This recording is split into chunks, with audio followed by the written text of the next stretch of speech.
시편 133편 이 말씀을 본문으로 연합하여 동거함이라는 제목으로 하나님 말씀을 나눌 때 우리 가운데 은혜가 있기를 바랍니다.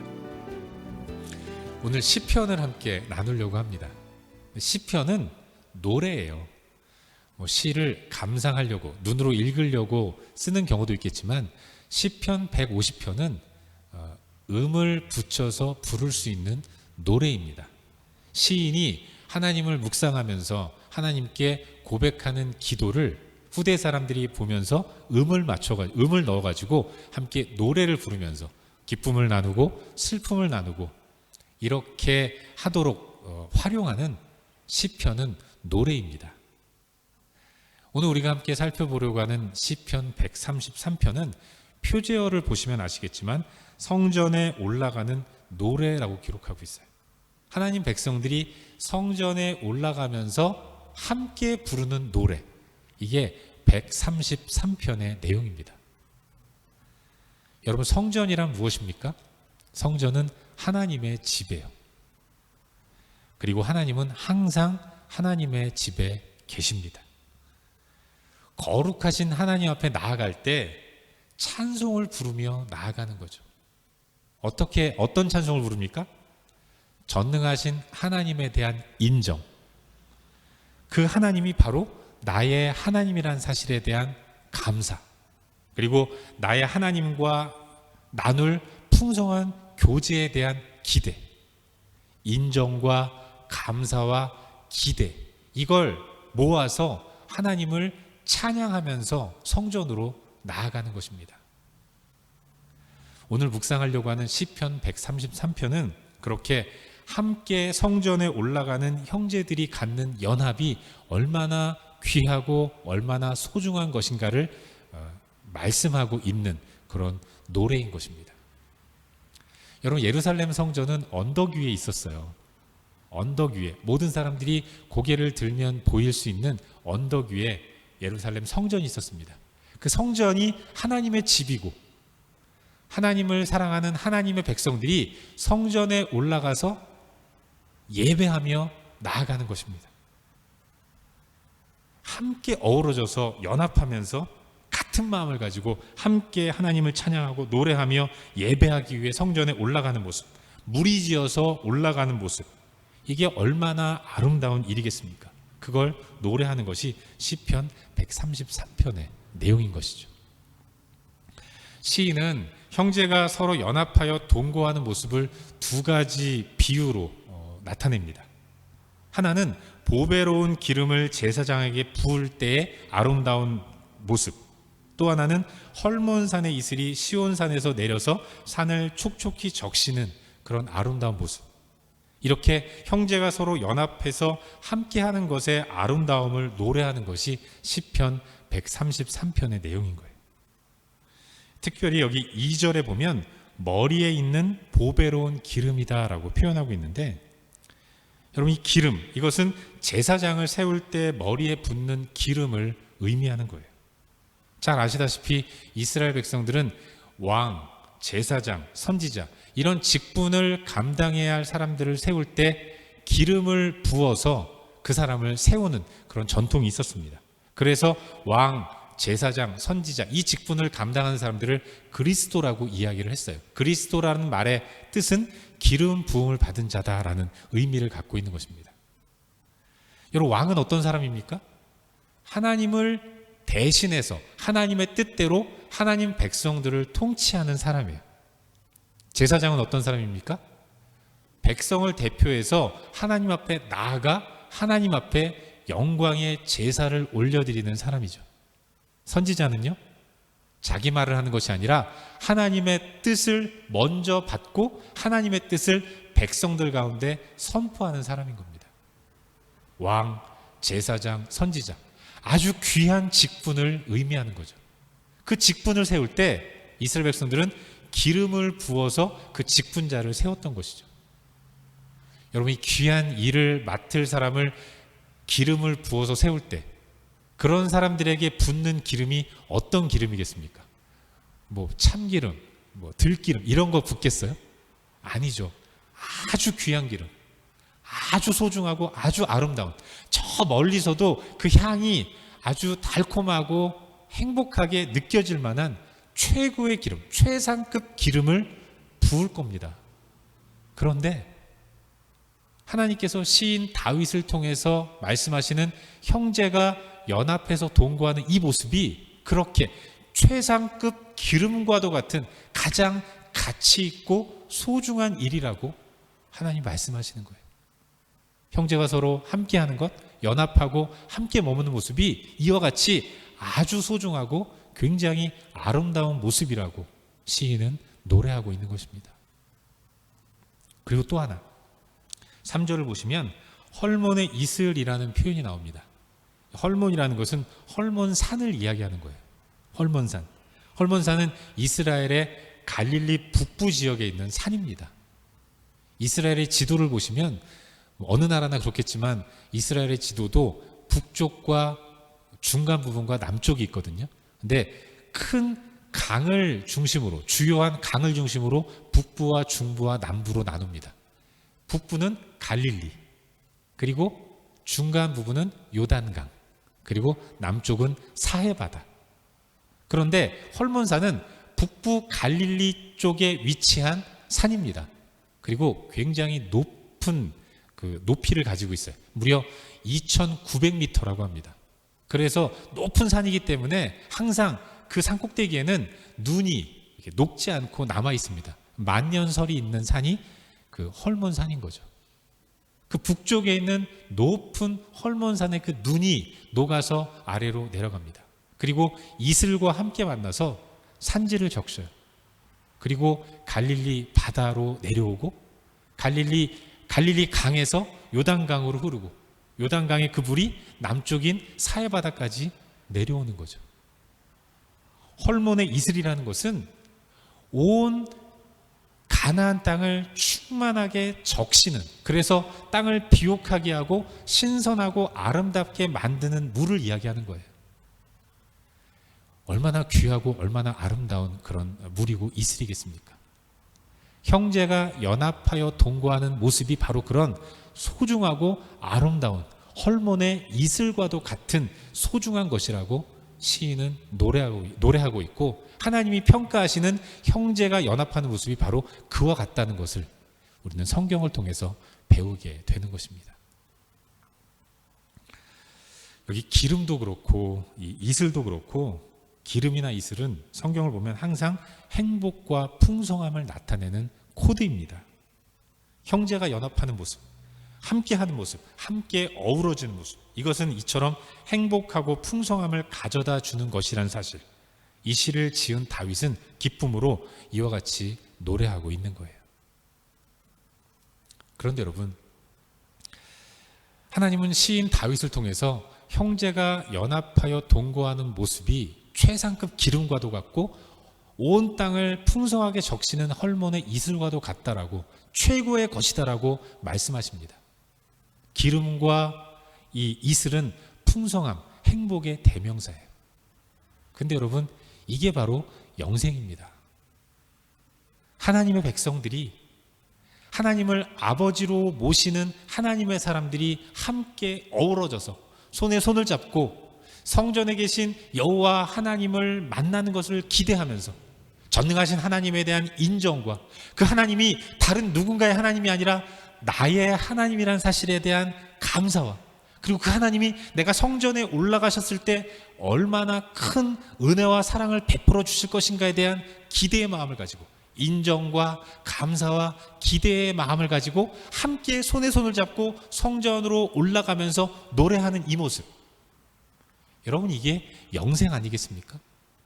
영생은 행복하고 풍성한 삶을 이야기하는 거예요. 하나님을 아버지로 모신 당신의 백성들이 이 땅에서부터 영원히 누리게 될 행복하고 풍성한 삶, 여러분, 이게 영생인데, 이 영생의 하나의 어떤 표현이 형제가 서로 연합하면서 하나님을 예배하기 위해 성전으로 올라가는 모습으로 비유되고 있는 것입니다. 이처럼 형제가 서로 연합하는 것은, 함께 머무는 것은 굉장히 중요한, 그리고 가장 소중한 가치를 갖는 것이라는 사실을 성경은 우리에게 말씀하고 있는 것입니다. 시인은 노래예요. 형제가 연합하여 동거함이 어찌 그리 선하고 아름다운고. 연합하여 동거함이 선하고 아름답다고 노래하고 있는 것입니다. 그런데 여러분, 형제가 연합하여 동거함이 선하고 아름다운 것인데 형제란 누구를 얘기하는 겁니까? 이것은 단순히 핏줄을 의미하는 것이 아니라 영적인 가족을 의미하는 거예요. 바로 성도를 의미하는 것입니다. 교회를 뜻하는 거예요. 교회의 정의가, 데피니션이 예수를 사람임과 동시에 하나님의 아들, 하나님으로 고백하는 것 아니겠습니까? 예수를 하나님으로 고백하는 제가 교회이고 여러분이 교회예요. 이와 같은 고백을 함께하는 저와 여러분이 한 형제임을 의미하는 것입니다. 하나님을 아버지로 모신 형제, 신앙 공동체, 예수의 보혈의 피로 구원받은 우리가 다 형제라는 것이죠. 예수를 그리스도시고 살아계신 하나님의 아들로 고백하는 여러분, 우리는 매 순간 우리가 가족이고 형제라는 사실, 이걸 매 순간 잊지 않고 살아가야 하는 것입니다. 교회인 우리는 다 형제이고 자매라는 사실, 이걸 잊지 않고 살아가야 하는 거예요. 그리고 형제는 연합해야 합니다. 우리가 형제라면 서로 연합하고 함께하는 모습을 가져야 돼요. 연합의 가장 중요하면서도 핵심적인 모습은 동거입니다. 같이 하는 거예요. 물론 우리가 3차원의 세계에 갇힌 한계를 갖고 살아가는 인생들이기 때문에 물리적으로 한 공간에 영원히 머물 수는 없죠. 예배가 끝나면 저도 제가 사는 제 집으로 돌아갈 것이고 여러분도 여러분의 삶의 현장으로 돌아갈 것입니다. 물리적으로 한 공간 안에 머물지는 못하지만 여기서 말하는 동거라는 것은 그렇게 한 공간 안에 계속 함께하는 것을 의미하는 것이 아니라 같은 뜻을 가지고 같은 마음을 가지고 서로 사랑하는 가운데 서로를 돌아보고 격려하는, 히브리서 기자가 이야기하지 않았습니까? 서로 돌아보아 사랑과 선행을 격려하는 이런 공동체를 가리켜서 형제라고 얘기하는 거예요. 그걸 가족이라고, 영적인 가족이라고 이야기를 하는 것입니다. 저와 여러분, 하나님께서 우리를 예수를 믿는 같은 믿음을 주셔서 한 형제로 자매로 불러주셨습니다. 그렇다면 우리가 이 땅에서 살아가야 할 삶의 모습은 동거하는 거예요. 같은 뜻을 가지고 서로를 돌아보고 격려하며 축복하며 천국 가는 그날까지 이 땅을 열심히 서로를 보듬어 주면서 손에 손을 잡고 함께 나아가는 그런 삶을 살아야 하는 것입니다. 그리고 천국 가서 영원히 행복하고 풍성하게 살아가는 것이죠. 천국 가면 땅에서도 지겹게 저 사람 봤는데 그러면서 애들 말로 표현은 하지 않겠습니다. 너무 저속해서 모른 척하고 이런 것이 아니라 천국에 가서도 영원히 행복하고 풍성한 삶을 예수님과 함께 누리며 사는 것이죠. 그게 성도인, 예수를 하나님으로 고백함으로 교회된 우리가 누리는 삶의 모습이란 것, 우린 그걸 기억하며 나아가야 하는 것입니다. 그런데 여러분, 더 중요한 것이 하나 또 있어요. 이 시를 쓴 사람이 다윗인데 다윗은 그런 연합하여 동거하는 모습이 선하고 아름답다라고 노래하면서 아주 의미심장한 비유를 하나 듭니다. 그 2절 말씀이에요. 우리 다 같이 2절 말씀을 한번 보도록 하겠습니다. 2절 말씀. 인터넷으로 예배하시는 분들은 함께 한 목소리로 읽으시기를 바라고 예배당에서 예배하시는 분들은 눈으로 보시기를 바랍니다. 함께 보겠습니다. 머리에 있는 보배로운 기름이 수염 곧 아론의 수염에 흘러서 그의 옷깃까지 내리는 것 같이. 연합의 모습이 머리에 있는 보배로운 기름이 수염 곧 아론의 수염에 흘러서 옷깃까지 내려가는 것 같다라고 말씀하고 있습니다. 갑자기 아론이라는 사람이 등장을 해요. 아론은 누굽니까? 아론. 목사님 제 이름인데요. 이런 분도 계시겠지만 아론이라는 것은 제사장이잖아요. 모세의 형, 대제사장. 여러분, 제사장을 세울 때 기름을 붓죠? 그리고 이때의 기름 부음은 사역을 위임하는 의미의 기름 부음입니다. 제사장을 세울 때 기름 붓는다는 것은 그 사람에게 중보의 사역을 위임한다는 거예요. 하나님과 백성의 중간에 서서 하나님과 백성을 화목하게 하는 직책을 위임한다는 것을 의미하는 겁니다. 그런데 형제가 서로 연합하여 동거하는 것이 비유로 들자면 제사장을 세우는 것과 똑같은, 사역을 위임하는 것과 똑같다라고 다윗은 비유로 이야기하는 것입니다. 여러분, 이게 어떤 의미를 갖는 것이겠습니까? 이것은 성도가 서로 하나가 되어서 연합하는 이 모습이 하나의 사명이라는 것입니다. 사명을 위임한다는 의미를 갖고 있는 거예요. 연합은 사명이라는 것입니다. 우리가 서로 하나가 되어서 같은 뜻을 가지고 믿음의 삶을 함께 살아가야 하는 이 연합, 이것은 특별한 사명이라는 것, 미션이라는 것, 또 union is mission, 이와 같은 큰 의미를 갖고 있다는 것을 기억해야 하는 거예요. 여러분, 연합이 미션이라면, 사명이라면 이 사명은 해도 되고 안 해도 되는 게 아니잖아요. 사명은 반드시 해야 하는 것입니다. 연합이라는 것은 그냥 기분 좋으면 하고 기분 나쁘면 안 하고 이런 것이 아니라 우리 삶 가운데서 반드시 이루어내야 할 미션, 사명이라는 것, 우린 그걸 기억해야 하는 것이죠. 우리가 분명히 알아야 할 것이 하나 있는데, 하나님은 성도가 서로 연합하여 동거하는 모습을 통해서 반드시 이루시고자 하는 사명이 있기 때문에 우리를 성도로 불러주셨고 연합되게 하신 거예요. 우리를 성도로 부르신 이유, 성도가 된 우리가 연합의 의미를 깨닫는 가운데 연합을 도전받고 연합하는 삶을 힘써 지켜야 하는 이유는 우리가 서로 연합된 이 모습을 통해서 하나님이 세상 가운데 나타내시고자 하는 뜻이 있으시기 때문에 그런 것입니다. 그 뜻을 이루기 위해서 자격 없는 우리를 당신의 자녀로 불러주셨고 서로 연합하는 삶을 명령하신 거예요. 하나님이 우리를 형제로 불러주시고 연합하게 만드신 이유가 무엇입니까? 바로 우리를 통해서 하나님 당신이 드러나기 위해서, 세상 가운데 하나님을 드러내시기 위해서 우리를 불러주시고 형제와 자매로 만들어 주셨다는 것입니다. 사실 연합한다는 것, 동거한다는 것, 이건 결코 쉬운 일이 아닙니다. 솔직히 말씀드리면 여러분, 나도 내 마음대로 움직여지지 않는데 누군가와 뜻을 같이 한다는 것, 이게 사실은 굉장히 힘든 일이에요. 어느 때는 불가능한 일처럼 느껴집니다. 그런 뜻을 함께 나누는 것조차 힘든 그런 사람들과 내가 동거한다? 같은 공동체를 이룬다? 이것은 굉장히 어려운 일이라는 것입니다. 그러나 어떡합니까? 그래도 해야 하는 거예요. 왜냐하면 우리는 형제이기 때문에 그렇습니다. 형제는 연합해야 하는 것이고 연합하라고 우리를 하나님이 형제로 불러주신 것이죠. 그래서 우리는 기도해야 하는 거예요. 내가 내 의지와 내 능력으로는 결코 뜻을 함께 할 수 없고 불편하고 힘든 사람들과 마음을 함께 할 수 없기 때문에 연약한 나를 내려놓고 하나님께 나를 드리는 이런 기도를 하면서 성령의 도움을 따라서 하나됨을 힘써 지키는 이런 삶을 살아야 하는 것입니다.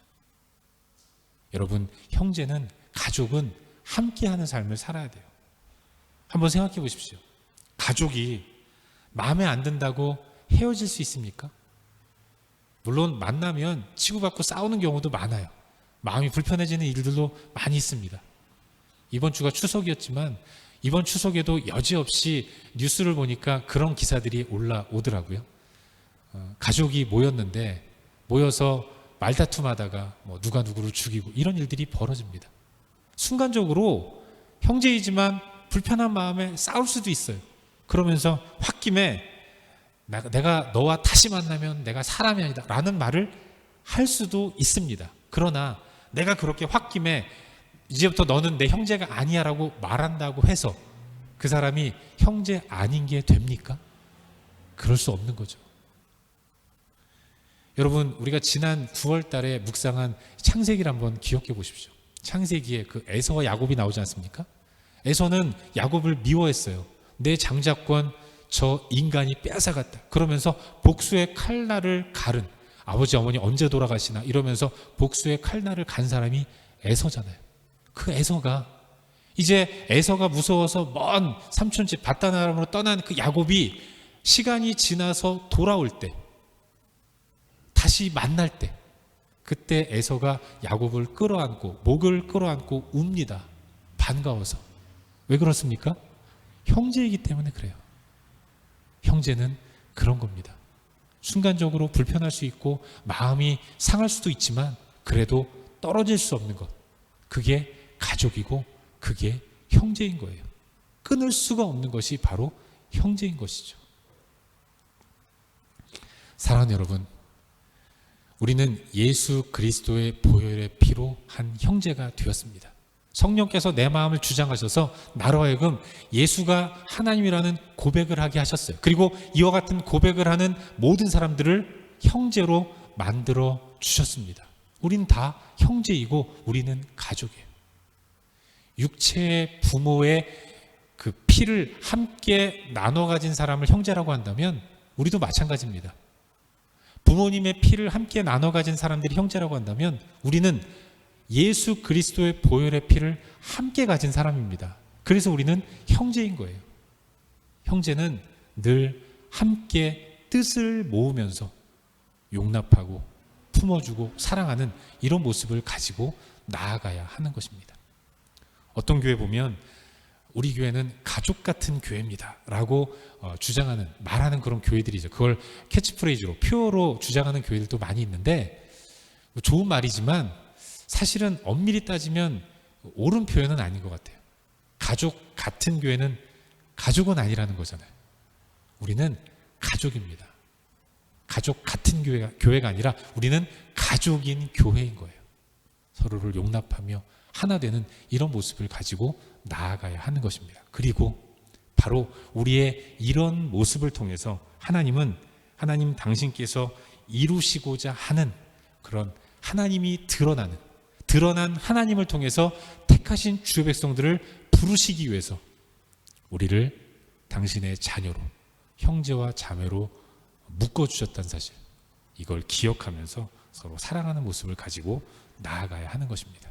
그리고 여러분, 고슴도치도 서로 사랑해서 새끼를 낳습니다. 고슴도치는 온몸에 가시가 있잖아요. 가시가 있기 때문에 가까이 가면 가까이 갈수록 저 상대방 가시에 내가 찔리고 내 가시로 상대방을 찌릅니다. 가까이 안 가는 게 더 좋아요. 그럼에도 불구하고 고슴도치도 서로 사랑해서 새끼를 낳는다면 우리가 그런 존재인 것입니다. 만나면 불편할 수도 있고 마음이 아플 수도 있지만 우리가 예수의 보혈의 피를 함께 나눠 가진 형제라는 사실을 기억하는 가운데 형제됨의 사랑을 온전히 나누어야 하는 것이죠. 바라기는 시드니 우리는 교회 모든 성도들이 이처럼 성령의 하나 되게 하심을 힘써 지키는 가운데 서로 연합하여 동거함으로 나아가는 우리 모두가 될 수 있기를 주의 이름으로 축원합니다. 이제 말씀을 맺겠습니다. 지난주 목요일이 추석이었어요. 그런데 이번 추석은 여러 가지로 좀 마음이 위축이 되는 그런 분위기를 느낄 수 있었습니다. 여러분은 어떠신지 모르겠지만 저는 좀 다른 추석, 연애의 추석과는 다르게 마음이 좀 힘들더라고요. 아마도 팬데믹 때문에 그런 것 같아요. 코비드 때문에 자유롭게 왕래할 수 없고 또 여행을 갈 수도 없고 이렇게 좀 묶여있는 그런 느낌을 가졌습니다. 하늘길이 막혀가지고 여행도 못 가는 게 올해 우리가 겪는 추석 명절 아니겠습니까? 뭐 그렇다고 우리가 매번 명절 때마다 비행기 타고 어디 간 건 아니에요. 제가 보면 여러분 형편이나 제 형편이나 그런 삶을 사는 건 아닌 것 같은데 그래도 여러분 안 하는 것과 못 하는 건 엄청난 차이가 있잖아요. 늘 안 해왔지만 할 수 없다는 것 때문에 마음이 좀 힘들더라고요. 뭐 뜻만 맞으면 마음만 먹으면 한국에서 뭐 가족들도 올 수 있고 나도 갈 수 있지만 그러지 못한 가운데 보낸 게 이번 추석인데 그러나 여러분, 그래서 마음이 눌리지만, 하지만 우리는 예수 안에서 하나님이 가족으로 묶어 주신 그런 믿음의 공동체가 있어요. 저와 여러분이 한 가족이고 한 형제인 것입니다. 육적인 형제가 부모의 피를 함께 나눠 가진 것처럼 우리 또한 예수의 피를 함께 나눠 가진 형제인 거예요. 그래서 우리는 비록 육적인 형제들은 자유롭게 만나지 못했다 하더라도 함께 하나님이 울타리를 쳐주신 믿음의 공동체 안에서 서로 형제 애를 나누며 사랑을 나누는 그런 삶을 살아야 하는 것입니다. 여러분, 부모는 형제들끼리 서로 사랑하면서 함께 하는 것을 보는 것만으로도 행복합니다. 저는 어릴 적에 명절 때마다 이 대전에 있는 큰 집으로 명절을 지키러 내려갔는데, 저희 아버지가 사남 5녀세요. 서울에도 있고 대전에 주로 많이 계신데, 명절 때 되면 저희는 명절날 모이질 않고 다 아버지 형제분들이 자영업을 하셔서 좀 명절을 피해서 교통이 안 막히는 때 모였습니다. 그런데 그 많은 대식구들이 명절 때 다 함께 명절 즈음에 모여서 함께 식사를 하고 함께 웃음을 나누면서 즐거운 시간들을 보내요. 제일 행복해 하시는 분이 저희 할아버지시더라고요. 할아버지께서 이제 할머니 돌아가신 기일을 맞이해서 설이나 또 추석 그 즈음에 가족 예배를 인도하시는데 그렇게 뿌듯하고 행복해 하실 수가 없었던 것이죠. 부모가 그런 겁니다. 형제들이, 자기 자녀들이 서로 우애하면서 사랑을 나누는 이 모습을 보면서 부모가 가장 행복한 거예요. 하나님 백성된, 하나님의 자녀된 저와 여러분, 우리 모두가 이 땅에서 서로 형제임을 확인하는 가운데 연합하여 동거하는 가운데 하나님을 손에 손잡고 찬양하며 사랑을 나누는 모습, 이 모습을 하나님이 가장 기뻐하시는 것이죠.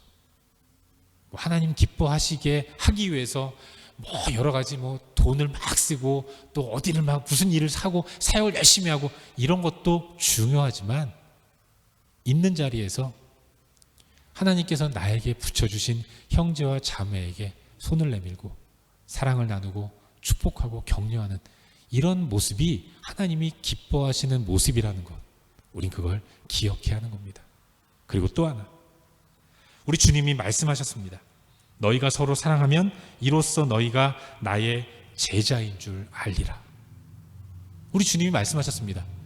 너희들이 서로 함께 어우러져 사랑하는 모습을 통해서 너희가 나의 제자인 줄 알 것이다. 나의 은혜와 사랑 안에 있는 너희들이 행복하게 살아가는 이 모습을 통해서 허다한 무리들이 그 안에 행복이 있구나, 풍성함이 있구나, 나도 예수 그리스도를 믿는 믿음을 갖고 싶다, 이런 마음을 갖게 될 것이다라고 주님이 말씀하세요. 여러분, 연합이 사명입니다. 형제인 우리가 서로 사랑하는 모습을 통해서 내가 드러나는 것이 아니라 예수가 드러나는 거예요. 이게 전도인 겁니다.